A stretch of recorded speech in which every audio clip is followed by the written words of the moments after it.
নমস্কাৰ প্ৰিয় দৰ্শক। সৌসিদিনা সূৰ্যগ্ৰহণ হৈ উঠিছিলহে মাত্ৰ। এইবাৰ আহিল 2026 চনৰ অৰ্থাৎ বছৰটোৰ প্ৰথমটো চন্দ্ৰগ্ৰহণ। 2026 চনৰ ফাকুৱা অৰ্থাৎ হোলী উৎসৱৰ সময়ছোৱাত হ'বলগীয়া চন্দ্ৰগ্ৰহণে জ্যোতিষ আৰু ধৰ্মীয় দৃষ্টিভংগীৰে বিশেষ গুৰুত্ব বহন কৰিছে বুলি কোৱা হৈছে। ফাকুৱা নিজেই ৰঙৰ, আনন্দৰ আৰু অশুভ শক্তিৰ ওপৰত শুভ শক্তিৰ জয়ৰ প্ৰতীক। এই উৎসৱৰ লগত যেতিয়া এই চন্দ্ৰগ্ৰহণ সংযুক্ত হয় তেতিয়া বহু লোকে ইয়াক আধ্যাত্মিক শক্তিৰ এক গভীৰ মুহূৰ্ত বুলি বিবেচনা কৰে। সেয়েহে আজিৰ ভিডিঅ'টোত আমি আলোচনা কৰিম যে এইবাৰৰ চন্দ্ৰগ্ৰহণৰ লগত কি আধ্যাত্মিক শক্তিৰ সম্পৰ্ক আছে, হোলী বা ফাকুৱাৰ নিচিনা ৰঙৰ উৎসৱ সংযুক্ত হোৱা এই চন্দ্ৰগ্ৰহণে কি সংকেত বহন কৰিছে, অশুভ নে শুভ, গ্ৰহণৰ সময় কিমান সময়ৰ পৰা আৰম্ভ হ'ব আৰু কিমান সময় চলিব আৰু কিমান সময়ত শেষ হ'ব। লগতে আলোচনা কৰিম যে এই গ্ৰহণৰ সময়ত বিভিন্ন জ্যোতিষবিদৰ মতে আমি কি কৰিব লাগে নালাগে। গ্ৰহণৰ সময়ছোৱাত বা তাৰ পিছৰে পৰা কোন কোন ৰাশিৰ সৌভাগ্য উদয় হ'ব আৰু কোন ৰাশিৰ লোকে অলপ সাৱধানে থকাটো ভাল হ'ব বা তেওঁলোকে কি প্ৰতিকাৰ ল'ব লাগিব। ৰ'ব, এইখিনিতে আপোনালৈ এটা বিনম্ৰ অনুৰোধ। আপুনি যদিহে জ্যোতিষবিদ্যা আৰু এই গ্ৰহণৰ কথা বিশ্বাস কৰে তেন্তে ভিডিঅ'টো আগলৈ চাব, নহ'লে আগ নাবাঢ়িব, কাৰণ আপোনাৰ কামত নাহিব। আহক এতিয়া ভিডিঅ'টোৰ মাজলৈ আগবাঢ়োঁ। প্ৰথমতে জানো আহক যে চন্দ্ৰগ্ৰহণনো কি আৰু ইয়াৰ আঁৰত কি পৌৰাণিক কাহিনী জড়িত হৈ আছে।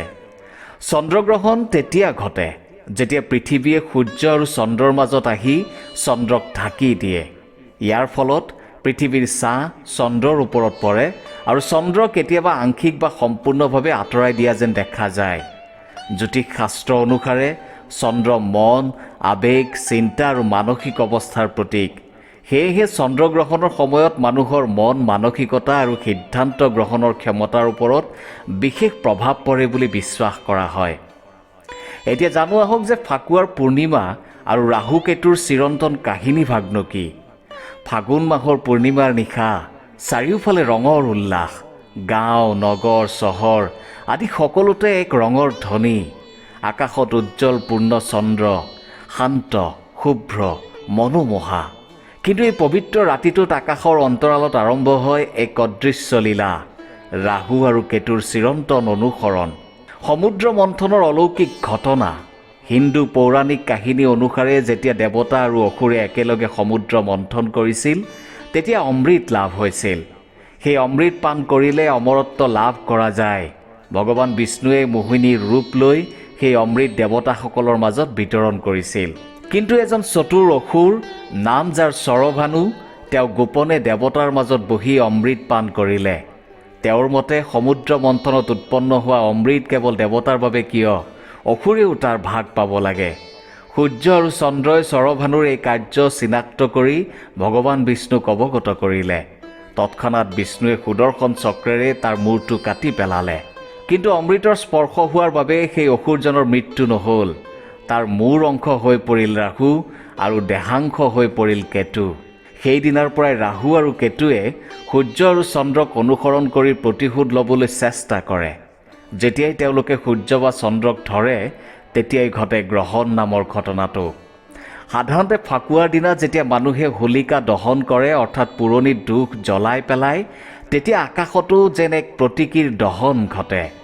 ৰাহুৱে চন্দ্ৰক গিলিবলৈ আগবাঢ়ে। চন্দ্ৰ যি মনৰ প্ৰতীক, ক্ষণিকতে আন্ধাৰত ডুব যায়। এই আন্ধাৰ কেৱল ভৌতিক নহয়, মানসিকো। বহু লোকৰ অন্তৰত পুৰণি স্মৃতি, অপূৰ্ণ ইচ্ছা, অমীমাংসিত আৱেগ জাগ্ৰত হ'ব পাৰে।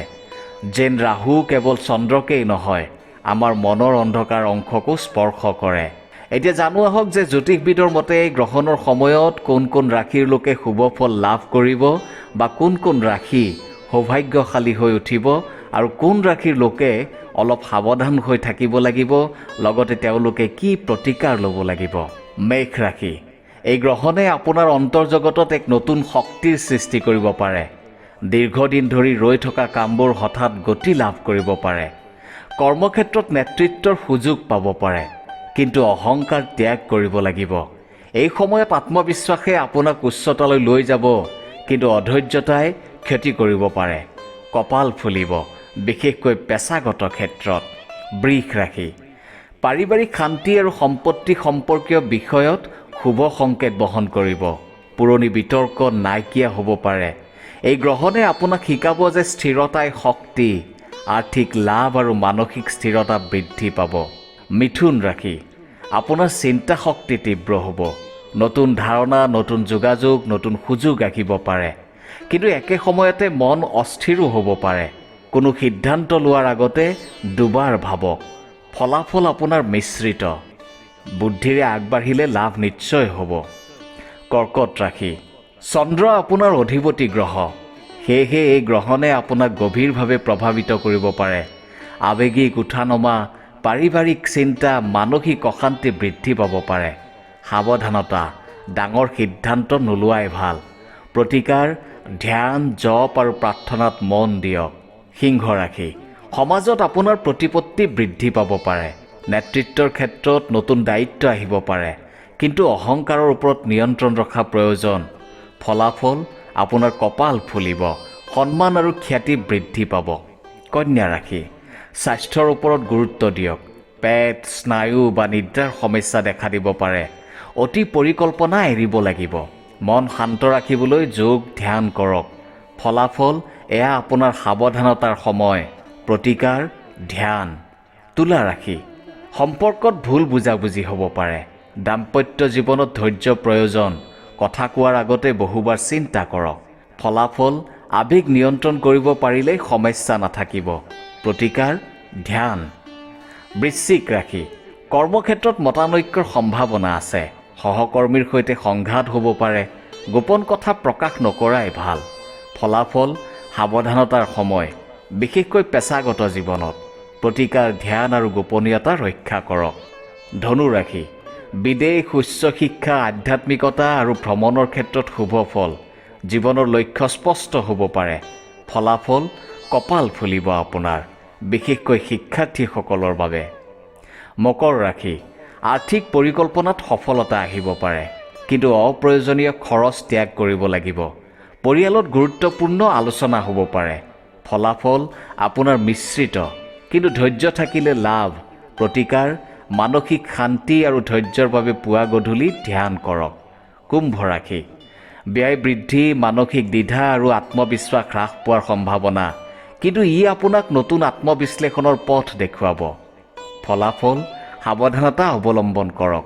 প্ৰতিকাৰ, আত্মবিশ্লেষণৰ বাবে ধ্যান কৰক। মীন ৰাশি সৃষ্টিশীলতা বৃদ্ধি পাব। শিল্প, সাহিত্য, সংগীত ক্ষেত্ৰত যুক্ত লোকসকলৰ বাবে বিশেষ শুভ সময়। আধ্যাত্মিক চেতনাও বৃদ্ধি পাব। ফলাফল কপাল ফুলিব আপোনাৰ, অন্তৰ্জগত উজ্জ্বল হ'ব। এতিয়া জানো আহক যে গ্ৰহণৰ সময়ত আপুনি কি কি কৰিব বা নকৰিব। শাস্ত্ৰমতে গ্ৰহণৰ সময়ত গায়ত্ৰী মন্ত্ৰ বা ঈশ্বৰৰ নাম জপ কৰা শুভ। ধ্যান কৰি নিজৰ অন্তৰৰ আন্ধাৰ চিহ্নিত কৰক। গ্ৰহণ শেষ হোৱাৰ পিছত স্নান আৰু দান ধৰ্ম কৰা উত্তম। গৰ্ভৱতী মহিলাই সাৱধানতা অৱলম্বন কৰা উচিত বুলি বিশ্বাস কৰা হয়। এইবোৰ হৈছে বিশ্বাসৰ বিষয়, কিন্তু আধ্যাত্মিক দৃষ্টিত ইয়াৰ অৰ্থ হৈছে আত্মশুদ্ধি। প্ৰিয় দৰ্শক, ফাকুৱা আন্ধাৰ আৰু পোহৰ। ফাকুৱা উৎসৱে আমাক শিকায় পুৰণি ৰাগ অভিমান জ্বলাই পেলাওক। চন্দ্ৰগ্ৰহণে শিকায় মনটোত শিপাই থকা আন্ধাৰ চিনাক্ত কৰক। ৰাহু কেতুৰ কাহিনীয়ে শিকায় অহংকাৰৰ ফল হৈছে বিচ্ছেদ, কিন্তু আত্মজ্ঞানেই মুক্তি। 2026 চনৰ এই ফাকুৱা পূৰ্ণিমাত যেতিয়া চন্দ্ৰ ক্ষণিকৰ বাবে আন্ধাৰত লুকাব, তেতিয়া ভয় নকৰিব। স্মৰণ কৰিব, এইটো হৈছে বিশ্ব ব্ৰহ্মাণ্ডৰ এক চিৰন্তন লীলা। আন্ধাৰো থাকিব, কিন্তু অস্থায়ী। পোহৰ আহিবই, কাৰণ স্থায়ী। আকাশত ৰাহুৱে চন্দ্ৰক গিলিলেও আপোনাৰ অন্তৰৰ পোহৰ কেতিয়াও গিলিবলৈ নিদিব। দুখৰ পিছতেই আহে সুখ, আনন্দ। এয়াই সত্য। ধন্যবাদ।